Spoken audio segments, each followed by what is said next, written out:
LeaderCast. Hi, and welcome to Deep Leadership. I'm your host, John Rennie. Well, I hope all is well with you today. It is Wednesday morning, and I'm drinking a hot cup of Bottom Gun coffee from my friends at bottomguncoffee.com. This is another midweek episode release, and then the reason I'm doing it is I have so many interviews that I've done recently that I want to make sure that I get them out to you as quickly as I can. So I'll be releasing 2 episodes a week for the foreseeable future, so enjoy this special episode.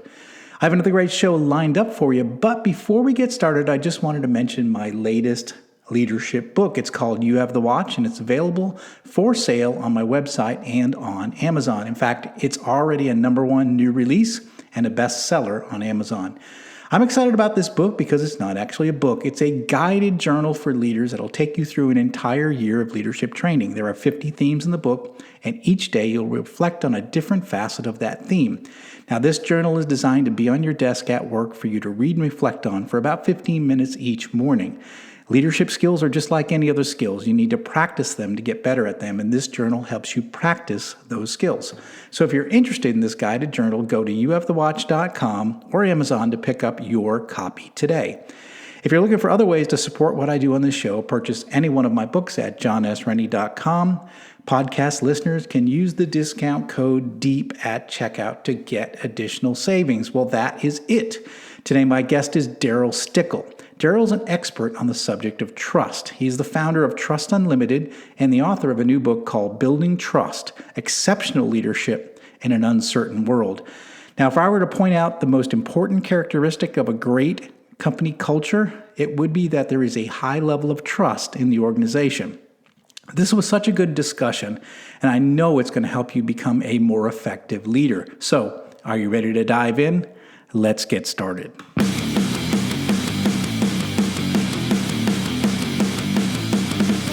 Welcome to Deep Leadership. Leadership is a people business. That's the philosophy of your podcast host, John Rennie. As a former Cold War submarine officer who spent 20 plus years leading businesses in corporate America before starting his own manufacturing business, he knows that leadership matters. Are you ready for some real-world actionable advice from John as well as his expert guests? I'm ready. The show starts right now. Welcome to the Deep Leadership Podcast. Today I'm joined by Darryl Stickel. Darryl has devoted his career to understanding trust, what it is, how it functions, and how to increase it. He holds a Ph.D. in business from Duke University and wrote his doctoral thesis on building trust in hostile environments. After leaving Mckinsey Company in 2001, Darryl founded Trust Unlimited. His clients have included financial services, telecoms, tech, families, and the Canadian military in Afghanistan. He's the author of a new book coming out later this year called Building Trust: Exceptional Leadership in an Uncertain World. Now, trust is essential to leadership, so I'm honored to have Darryl on the show to talk about it. So, Darryl, welcome. Thanks, John. It's such a pleasure to be here. Hey, it's great for you to great to see you, great to have you on the show, and I'm excited about this book. I have it right here for those who are watching on YouTube. There's a copy of the book. It's a beautiful book, and it's the subject is so important, and I'm really excited that you wrote this book, and I'm excited to have you here to talk about it. But I wanted to just get started. So, first of all, tell us a little bit about your background, because for me, it's hard to understand, how does somebody who grew up in Fort St. John, Canada, end up developing a brand new model for understanding trust? Yeah, that's a great question. And it's, I won't say it was easy, and sometimes a hard road is a good teacher. Fort St. John was a small, sort of relatively isolated community, about 15,000 people when I grew up there. I was born and raised there, and there was a sense of community. Because it was sort of harsh climate and isolated, people had to help each other. And you grew up knowing that if somebody else was stuck on the side of the road, you pulled over to help. And if someone was in trouble, you lent a hand. And so I developed a strong sense of obligation to help people if I could. And I think, I grew up playing hockey. I suffered a number of concussions. I had a number of things happen in my life that gave me a level of empathy and understanding for people that was maybe a little bit more than normal. And I would find myself sitting on the bus on the way to school in Victoria when I moved there to go to university, and strangers would just sit down next to me and say, "I'm really having a hard day." And so I thought, if this is going to keep happening to me, maybe I should get paid for this. And so I started working with families in crisis and troubled teens and working on crisis lines and those kinds of things. And I was going to become a clinical psychologist. And about partway through that, I started to realize a lot of the people I was working with, families in particular, you could see what the problem was and you could see a path forward, but they were simply doing the best they could. And they couldn't get from A to B. And I thought, this will drive me insane. And so I switched, went into public administration, did a master's degree in public admin, ended up working in native land claims in British Columbia, which was one of the last places to settle claims in the world with Indigenous populations. And I was a research analyst, and they would ask me these sort of deep philosophical questions like, what is self-government? Or what will the province look like 50 years after claims are settled? The last question they asked me was, how do we convince a group of people that we've treated terribly for over 100 years they should trust us? And I thought, wow, that's a really good question. And it gets to some of those long-term disputes, and it had me thinking about, the interactions that I've had, and so I went to Duke and wrote my doctoral thesis on building trust in hostile environments. And I was fortunate to have two incredible experts on the topic of trust present at Duke while I was there. Sim Sitkin and Karen Cook were on my thesis committee. And they sat me down after I finished, and they said, when you first came to us, we thought 6 months. We'll give him 6 months. He'll come back to us, say it's way too hard. There's nothing I can do about it. And we'll let him chisel off a little piece of that, and that'll be his thesis. And they said, 6 months in, you were so far beyond us, we couldn't help anymore. Wow. And said, all we could do is sit and watch, and we think you've solved it. And so I, had the good fortune of getting an offer from Mckinsey Company, and I went there to work as a consultant. And they decided I had really good client hands. So they decided, what we should do is send you to the worst places possible. Wherever we're having disputes or clients are unhappy or, there's been a labor dispute, we're going to send you in. And so I was getting a chance to practice and apply the materials that I'd studied for so long. And, I ended up being injured on the way to a client site. I ended up with post-concussion syndrome. I had a mild to moderate traumatic brain injury, which meant I couldn't work 80 hours a week anymore. And so I left and started a small consulting firm called Trust Unlimited. And my first client was a financial services company. One of my former colleagues at McKinsey asked me to come in and just talk to them. And they asked me to talk about sustainable competitive advantage. And I said, well, that means you do something better than your competition and they can't copy it. And they said, you're a financial services company. You're forced to be transparent. There's nothing you do I can't copy.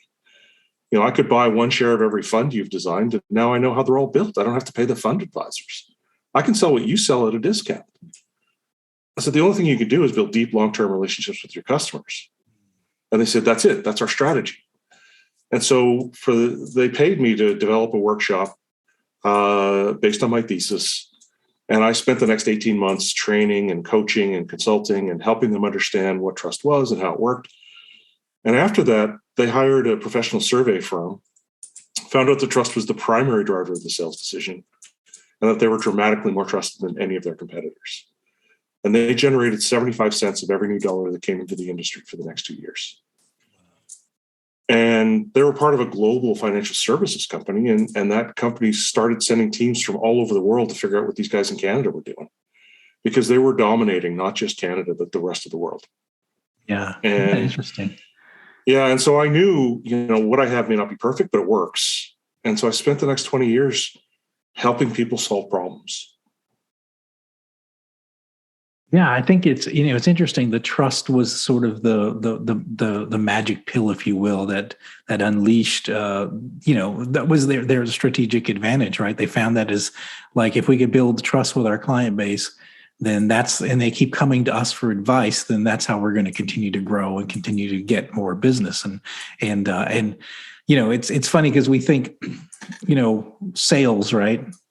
We think of the traditional sales role. It's like, features and benefits and all that sort of thing. No, it's really about building trust with your customer, so that they're going to come to you, even if they don't buy anything from you. They come from you, to you for advice, and then when there's an opportunity, they come to you for a product. Yeah, and you create this sort of safe harbor for them, where they're able to take risks, where they're able to put themselves out there. And if we think about leadership, the more senior we become, the less direct control we have over outcomes. And the more dependent we become on those we lead to reach our goals and objectives, to make our dreams come true, to have impact in the world. The thing that separates leaders who are merely okay from those who are exceptional is the ability to build relationships. Yeah. No, I wholeheartedly agree. In my first book, I talk about leadership as a people business. It's all about relationships and people, and it's critical. Yeah, absolutely. Yeah. So one of the things you talk about in the book, and this is something I've been seeing a lot lately, and you touch on this, is why is trust in our institutions at an all-time low, do you think? Well, that's a great question. And, I just attended a conference at Duke. You and I were just talking about the fact that we've got an overlap there. We do. I attended a virtual conference put on about rebuilding trust in institutions. And the overwhelming consensus was it's bad. Trust is at an all-time low. I think a lot of it. So from my perspective, when we decide whether to trust somebody or not, we ask ourselves two fundamental questions. The first question is, how likely am I to be harmed, which is perceived uncertainty. And the second question is, if I'm harmed, how bad is it going to hurt, which is perceived vulnerability. And we've seen dramatic spikes in uncertainty. And so the world is in flux. It's changing at an incredible pace. We're seeing our society sort of come apart at the seams a little bit, with disagreements about political ideology, disagreements about race and gender, disagreements about pandemics, about political ideology.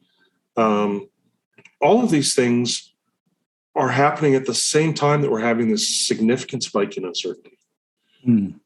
And in part, I like to think about the question, and I know that there are bad guys in the world. Putin has done a wonderful job of demonstrating that to us lately. But what if there were no bad guys? What if this was just a case of the systems in place actually pushing behavior that's not optimal? What if the reason we're not getting great leadership in the political spectrum is because that's not a great job for most people?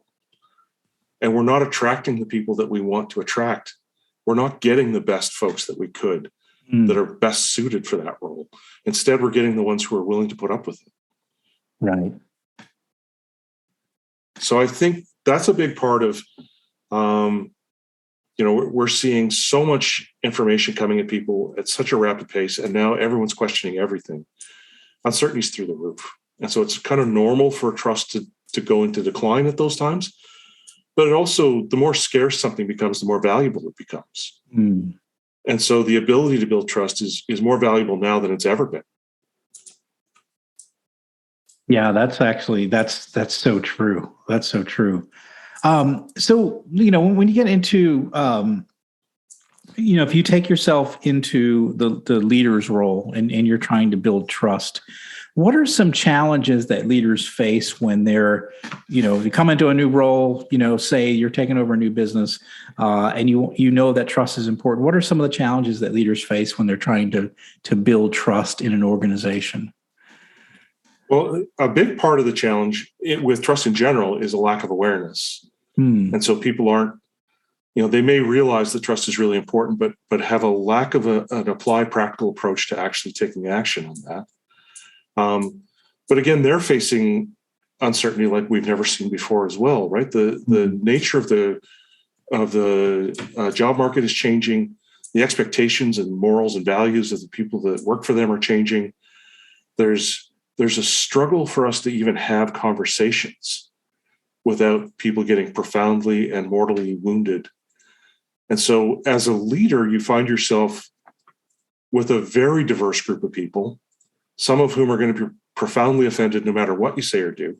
Yeah. And this is one of the challenges that our political leaders face right now. They spent so long vilifying one another that we now fully believe them. They're all incompetent and evil.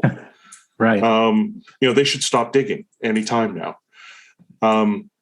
But leaders of today face the challenge of, I've got a workforce that's comprised of people who have very different values, and I'm facing headwinds from profound uncertainty with climate change, with technological change and advancement, with changes in values and norms and ideology. How do I approach that in a way that builds consensus, that creates collaborative, collective action rather than discord? And that's, leaders are facing a more pronounced change now than we've seen in quite some time. The questions we get asked sometimes is, how do I motivate a virtual team? Or how do I motivate, the next generation of employees who are coming up, who have a different set of values than I do, right, around work and success. And so leaders today are facing a pretty significant challenge, and it's not going to go away. Our kids are facing a significant challenge entering the workforce because there's going to be so much variance. And I believe that understanding how to build trust and how to structure relationships is one of the ways to future-proof ourselves. It's that ability to have people give you the benefit of the doubt, to actually ask you if that's what you meant before jumping to conclusions, to say to you, hey, that might not have landed the way you wanted it to, or what is the message you're trying to send? Let me help you with that. We'll be right back after a quick word from our sponsors. Leadership skills are like any other skills. You need to practice them to get better at them. Best-selling leadership author John S. Rennie knows this. That's why he's written a new book called You Have the Watch. It's a guided journal for leaders designed to take you through an entire year of leadership training. By the end of the year, you will master 50 of the most important leadership skills. If you want to have a greater impact on the results and people in your organization, go to youhavethewatch.com and pick up your copy today. Well, it's interesting you say, because we talked a little bit before we started this podcast. You grew up in a small town where you would help people. If something, you felt a shared responsibility for your neighbors because you were a small town and it was a rough climate, and so there was a shared responsibility. And I started my career on a submarine as an officer on a submarine, and it was the same thing. We had a shared responsibility, and we had a shared vulnerability, right? So if we made a mistake, we would all perish, right? So we had to trust each other. Well, we had to train each other up and make sure that every person on that submarine, including the most junior sailor, was could have our back when things went wrong. And so we had to trust our lives to our fellow sailors, right?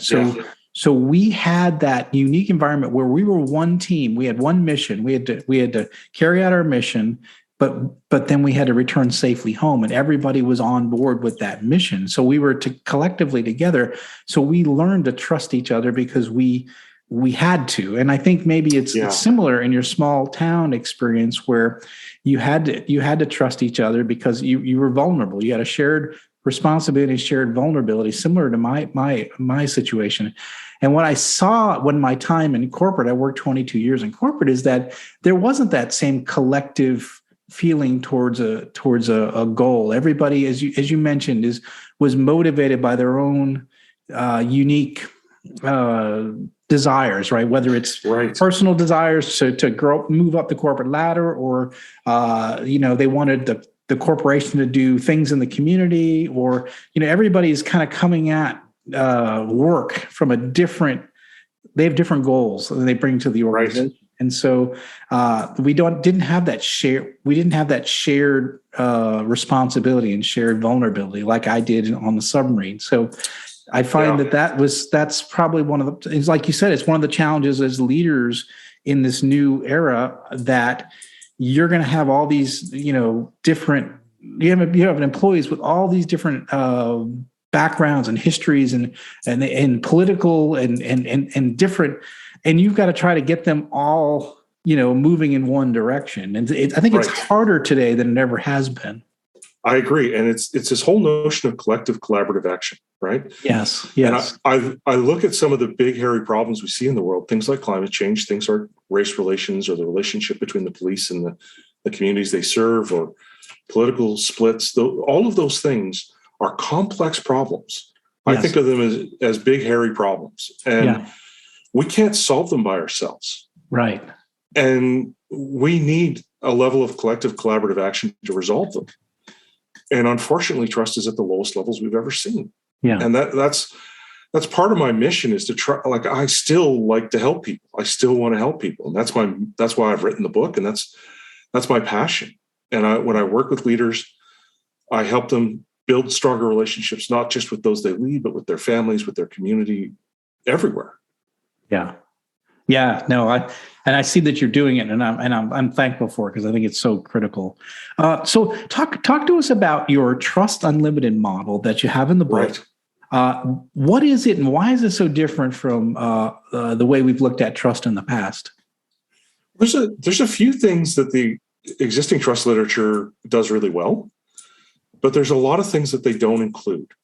And so when I started looking at the model, I looked at it from a multidisciplinary perspective. Academic speak for I took different frames of reference and thought about it from different perspectives. And a lot of the existing trust literature really talks about uncertainty. You remember at the start, I said we ask ourselves two questions. Yeah. And uncertainty and vulnerability act as the basis for trust. And so if we think about uncertainty times vulnerability gives us a level of perceived risk. And we each have a threshold of risk that we're comfortable with. And if our perception of that risk goes beyond that threshold, we don't trust. And if it's beneath it, then we do. And if we think about it from this frame of reference, it all of a sudden becomes fairly simple. Building trust means reducing perceptions of uncertainty and reducing perceptions of vulnerability. Interesting. And so the steps I take are really practical and applied. I start talking about, where does uncertainty come from? Well, it comes from us as individuals, and it comes from the setting we're embedded in, the context. And 95% of the trust literature talks about that first piece, the trustworthiness, the elements of us that drive people to either trust us or not. And there's virtually no work done on the context. What are you think about the fact that you walk into a doctor's office and they say, take off your clothes, and you do, right? Yes, you do. That doesn't happen in other environments, John. Well, hopefully. If we change that to a restroom at a gas station, right, it goes from credible to creepy in a heartbeat, right? It can even be the same people dressed in the same way. And so the existing models don't do a great job of explaining why we trust some people immediately and others not. Interesting. Or we distrust people immediately. And so context plays a pretty significant role. The other gap is around vulnerability. And so a lot of the literature, a lot of the discussion treats trust like it's a dichotomous variable, like it's either present or absent, like an old school light switch. And the reality is we trust some people more than others. And as soon as I say that, everyone goes, well, of course this is obvious. How'd this guy get a Ph.D.? But overwhelmingly, our minds go to this dichotomous place. And so if we don't include vulnerability, we can't talk about depths of relationship. We can't talk about building a stronger relationship. As a relationship evolves, it means the uncertainty starts to go down. Yes. Which means the range of vulnerability we can tolerate from that other person goes up. Yes. That's what a deeper relationship looks like. Interesting. And so those were a couple of elements that hadn't really been included. I also talk about perceived outcomes and the fact that we interpret the world through stories. So we have this interaction. I decide whether to trust you or not, and then I evaluate the outcome. And I look at that outcome and decide, should I trust John again the next time we interact or not? And so it acts as input for our next interaction or the next time I interact with someone that reminds me of you, right? So if you're corporate leadership and I have an interaction with you, then I start to think, well, he's part of leadership. So if I have a good experience, then I can start to trust leadership a little more. If I have a bad one, I trust it a little less. Right. And so we can take steps in each of these modules, each of these settings. We can take steps to reduce uncertainty and be systematic about it. We can take steps to understand people's vulnerability, their perception of vulnerability, and take steps to reduce that. We can try to develop a shared narrative. One of the things you talk about on the submarine is shared vulnerability. You've got a shared story. Yeah. And that's powerful. And once we start having conversations with people about, well, what does a good outcome look like? Hey, all of us getting home looks like a pretty good outcome. Exactly. Yeah. We had a common mission. We have a shared mission, and it was intrinsic, right? Like nobody on that submarine would argue that our mission, our goal was to achieve our mission and get home safely. Everyone, it was in our DNA, right? We didn't have, no one had to give a speech about it because we knew that's what we were here to do. And having that shared mission, that shared goal, if you will, that clears the air of a lot of things, right? So it really does. Because there's you take that I guess that uncertainty out of the way, because we all are trying to get towards that same mission and get home safely. But the other thing you touched on, I think is really important from a vulnerability standpoint, is this idea of depths of relationships. This is something that is profound, and it's something I think is missing in a lot of even leadership literature.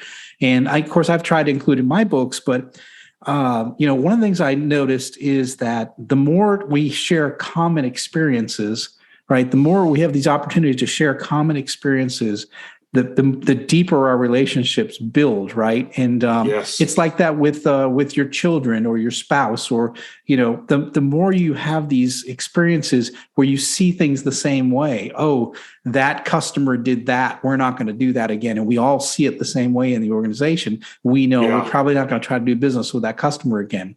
But I see a lot of cases in big companies is that everybody has a different perception of what's happening in the organization because they don't share common experiences. The salespeople see, oh, we got that great, we got that order, it's great. Production people are like, well, that's a product we don't have. We have to get special parts for it. And then the accountants see that the margins aren't there and they're upset. So everybody sees the problem differently. And trying to build shared experiences where we all see things in a similar way, that builds that depth of relationship that we're all on the same team. We're not on separate teams, I think. Yeah. Well, and in the middle of all this are our feelings, our emotions, whether we like or dislike somebody else. Yes. And all the existing literature treats people like they're rational actors. They're not. I don't know if you've met people before, John, but they're not always rational. No. And this is where the challenge comes in for these hostile environments. The sort of the so what of my doctoral thesis was understanding that a lot of times we're approaching these problems from a cognitive rational actor perspective. Yes. And there's a pretty profound emotional component. Yes. And if we aren't able to reset that somehow, to get that to a more neutral state, to find places where we overlap and agree and like one another, it's a pretty significant challenge. Yes. And, love and hate are blind. And this is part of the place where the political discourse, particularly in places like the US, has gone, where people have become emotionally entrenched and triggered. And we're trying to float rational conversation to them, and it's not landing from either side.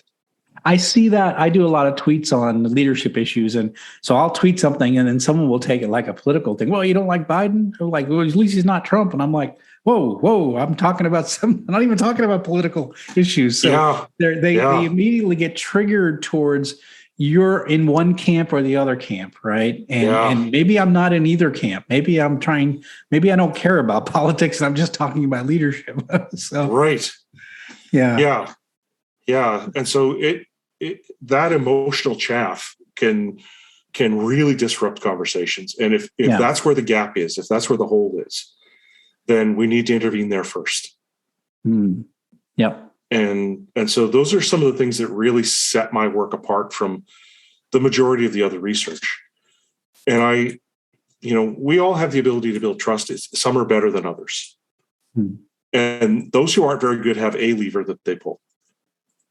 And they pull it over and over again and hope it lines up with the problem that they're facing.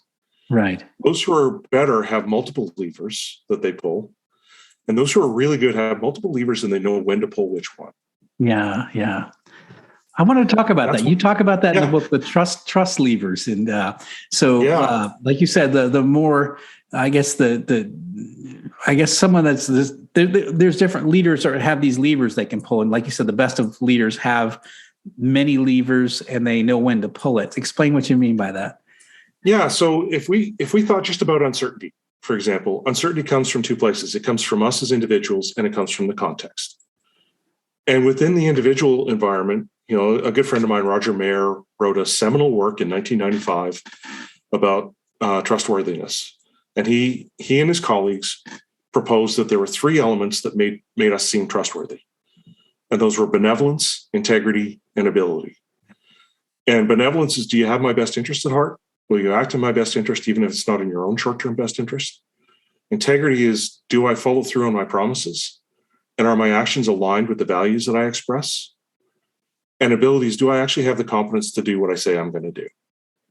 So those are three levers that we can pull.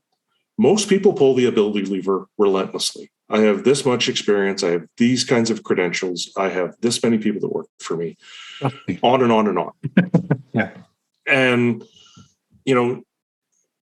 I think the lever that has the most impact for leaders is benevolence. Yeah.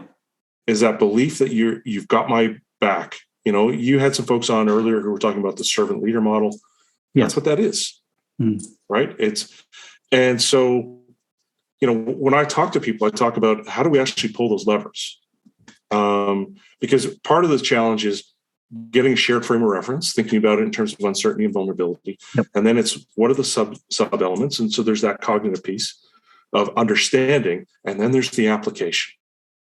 And this is the place where we've really been working hard lately. This is what the book is intended to do. It's intended to show people, here's how you could try this. Here's some things you could do to give it a shot. So, when I work with parents, I'll say, who here has their kid's best interest at heart? And all the hands go up. Right. It's a stirring sight, right? And then I say, how many of your kids would say that? And it's about a third, somewhat hesitantly. And so if it doesn't land clearly in a situation where it's supposed to be obvious, how hard is it for a leader to actually communicate benevolence to a group that's got wide-ranging views and expectations? Yeah. And a big part of the challenge here is that, I'll talk with leaders and they'll say, well, I do all those things. And my response will be, says who? Because if it's me telling you that I'm benevolent, that has a lot less weight than you saying to me, Darryl, I really experienced that as benevolence. Mm. And so a lot of times we don't include other people in the conversation. We make assumptions about what good looks like for them. And we don't clarify or make transparent the fact that we're acting in a way that's intended to be in their best interest. And so, a lot of times when I'm talking with folks, I'll say, here's the script. Here's the approach you're going to take to actually having a conversation with someone. Because, we have the book and we have these classes that we deliver. There are these 8-week courses where we take people systematically through the model. And we say, you're going to pick 2 relationships and you're going to focus on those 2 relationships. And this week, you're going to talk about benevolence. And here's what that's going to look like. Because so many of them said to me, how do I even start? Yeah. And so it's, hey, you know what? I'm taking this course on trust. I'm trying to be more intentional about the relationships I have in my life. I'm trying to build stronger relationships. Oh, that's kind of interesting, Darryl. What? Tell me more about it. I'm kind of interested. And then you say, well, and one of the things they talk about is benevolence, having someone else's best interest at heart. Yeah. And I think I do that, but it doesn't always land that way. Have you ever experienced that? And the other person goes, oh God, yeah. With my kids or with my spouse or this other thing. And then you say, well, have you ever had someone really have your back, really look out for you? What did that look like? What did it feel like? What did they do? And so you start them thinking about this stuff. And then you say, well, what would it look like if I acted in your best interest? What does success look like for you? And how do I help you get there? Yeah. Yeah. Right. And so one of the questions you asked me, or I asked you before we started this, was, how can I be helpful to you, John? Mm. and you said, share this, help raise the profile of the podcast, I'm absolutely going to do that. And I'm going to do that because it's not only in my interest, but it's in your interest as well. And I feel like we're collaborating in this endeavor to try to reach broader audiences. Yeah. Yeah, that really makes a lot of sense. And I think that, you mentioned, having these discussions and this idea of having, do you have my back is something that I've talked about it. I've shared it. In fact, it's one of the stories I use when I'm at Duke University is I share a story of a manager who when I first got into the work world, I was an R&D engineer, and we developed a product. And the first time I went to the test lab, it completely failed and it blew up. Right. And it was very spectacular, and it was in front of a lot of people, and it was a very visible project. And I thought it was the end of my career, but instead that boss had my back. He knew that I was doing something that was very difficult, and he asked me two questions, and which one was, do you know why it failed? And the second thing is, can you fix it? And those two questions said to me that he trusted me, he had my back, and he wanted me to fix the product and get back to the test lab. And we did, and we ended up, having this product that was an industry killer. And we just became, we had all the patents, and we were the first to market with some amazing product. But it was all because one leader had my back. It had my best, and he stood up for me when something bad happened. And so he put his career at risk to protect my career because he knew it was in the best interest for the project and for his engineer. And so, but it sits right on what you're talking about with benevolence, as far as he pulled that lever hard. And guess how much I trusted him. Guess how much I worked hard for that guy afterwards. I mean, because he had pulled that lever really hard. Yeah. And you're willing to go through a wall for that person. Absolutely. And still to this day, I talk about him every time I'm at Duke, and it's, it's something. I was 20 something years old, and I'll never forget that, Yeah. And this is the thing is so many of the leaders I talk with now say to me, I can't make a mistake. Yeah. Well, if you think you can't make a mistake, then that means you think your people can't make a mistake. Right. That means you're going to micromanage the crap out of them. Right. And that means you're not creating an environment where people are comfortable innovating or trying new things or learning or growing or developing. And, we've got to be in an environment where we're comfortable taking risks. Yeah. And that's part of where the benevolence piece comes in, right? Is we need to create, and Amy Edmondson does a great job talking about psychological safety.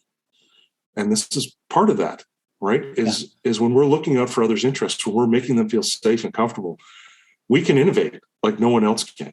And in the environments we're headed into, that's the leadership we need. We need people creating an environment where folks are comfortable learning. And, one of your recent podcasts, you were talking about the fact that leaders need to take risks. They need to strive into new places. This is exactly the challenge we're facing. They need to be more vulnerable. Yes. And they need to let go of the things that they're comfortable with and allow other people to learn those things and to trust them and to, Absolutely. Yeah. And I think you touched on this too. I was thinking about it as you mentioned it, that trust and micromanagement is kind of an issue, right? If you don't trust your employees, right, you tend to micromanage them. You do trust them. You give them that leeway to bring their best selves to work every day. And, and where do you stand on that spectrum? Do you trust your employees to do the right thing, or do you feel like you can't trust them? And I see that a lot in a lot of leaders where they tend to micromanage me because they fear there's going to be a mistake, right? And they can't tolerate mistakes. And mistakes are, in the military, they were really good at letting us fail in a controlled manner because they believed that failure was one of the best teaching tools. And as you were saying, companies that can innovate and move fast, they tend to be forgiving cultures where you can make mistakes. You're trying new things all the time, and you can make mistakes. And it's not the end of your career or the end of your job, right? It's part of the iterative process of doing difficult things. And I think companies that create that culture, there's a high level of trust. You have my back if something goes wrong, right? Because we're on a common mission to do something that's never been done before, Well, and there's a positive story, right? Like I talk about when I talk about my sons who are I have two sons, Thomas and Alexander. They're the center of my world. Yes. And I tell parents, I say, I have a relentlessly positive story. Mm. And so if they mess up, I don't think it's intentional. I don't think that I don't think it's personal. I think it's part of their learning curve. Right. And I think it's an opportunity for me to come alongside and coach and say, okay, what went wrong there? Like your boss was doing, what went wrong? Can you fix it? Yeah. Yeah. And, one of the hardest things I had to do with my sons was learn how to get out of the way, to let them make mistakes. Yes. Because I found myself going, oh, there's a rake. Don't step on that rake. Yeah. And I realized what they're learning is dad knows where the rakes are. Right. Yeah. And so instead I needed to come alongside and say, wow, you just stepped on a rake. That looked like it hurt. Yes. How do we avoid that in the future? What were some of the signals that was coming? Exactly. And how do we respond now? Yeah. Yeah. Right. Because as I say, that crap happens, it's how we respond that matters. Yeah. Yeah. That's where the learning comes. We try to keep people from failing, like children, right? We try to protect them, keep them from failing, but failure is how we learn, right? That's how we develop. That's, the tough times in my life are the things I'm most thankful for, right? The things where the difficult things I had to go through made me who I am. And so why should we prevent that from our kids from having those experiences and learning those things? And I think that, failure is a powerful teaching tool. We have to allow for that, and we have to trust that it's that they are going to learn from that, and they're going to get better from it. So yeah, exactly. And we can be coaches or we can be critics, right? Right. And so to the extent that we're able to come alongside and help them learn from those lessons, so they don't have to repeat them over and over again, that's powerful. Yeah, and it's the same thing as a leader. Absolutely. Well, this book, it's called Building Trust for those of you who are watching on YouTube. Here it is again. It's a blue book. It's called Building Trust, Exceptional Leadership in an Uncertain World. Darryl, when does this book come out? It comes out on June 7th. And I have to tell you, I feel like I'm dropping grains of sand in the ocean. Yes. And what I'm hoping is that you and your listeners will help me pick up some big rocks. Yeah. Because I think there's the potential to actually make a difference in the world, to actually build higher trust levels. We can do it. I've seen it. I've seen so many examples of it. And yeah, absolutely. You mentioned the hostile environment up where you're from, and this, why you were motivated to get into trust issues in the beginning. And yeah, I think it can be done. And we need a lot of this. And this is a really powerful book to help people start thinking about trust, maybe a little deeper than they think of it today. And I really appreciate you writing this book and coming on the show. How can people get a hold of the book and find out more about you? So if they come to my website, www.trustunlimited.com, there's a blog section there. I've written a number of articles. There's some podcasts. They're not going to be as good as this one, but there's some podcasts there as well that people can listen to. The book can be pre-ordered almost anywhere now. Okay.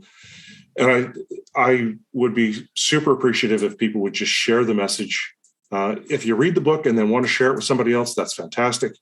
Really, it's about raising awareness and developing a shared vocabulary, a shared way of talking about problems that we face that allows us to get to conversations we normally don't have. Yeah, we absolutely need this in the world today. And Darryl, I really appreciate you coming on the show and sharing this. And this is a fantastic book. Leaders, pick this book up. It's available for pre-order now, called Building Trust. And I highly encourage you to get this book and start thinking about trust a little bit deeper than you probably think today, because that's really where we need to go in our businesses, but also in society in general. We are splintered. We don't trust people anymore. We don't trust our institutions anymore. We got to get back to trust. This is a great book for doing that. Darryl, thank you for coming on the show and sharing all of your insight. Thanks so much, John. I could talk to you for hours. Thank you. I know we went a little long, but I was really enjoying it. I think we just started to scratch the surface. So thank you for coming on the show. And again, leaders, dig into this book. You're going to learn a lot. Thank you. Thanks, John. Well, that's it for today. Thank you for listening to Deep Leadership. If you like this podcast, please subscribe and share so we can continue to build a world with better bosses. Until next time, this is John Rennie saying take care and lead well.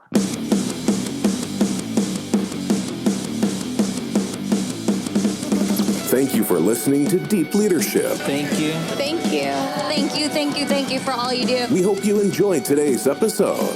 For more information and updates, please visit our website at www.deepleadershippodcast.com or johnsrennie.com. Until next time, take care.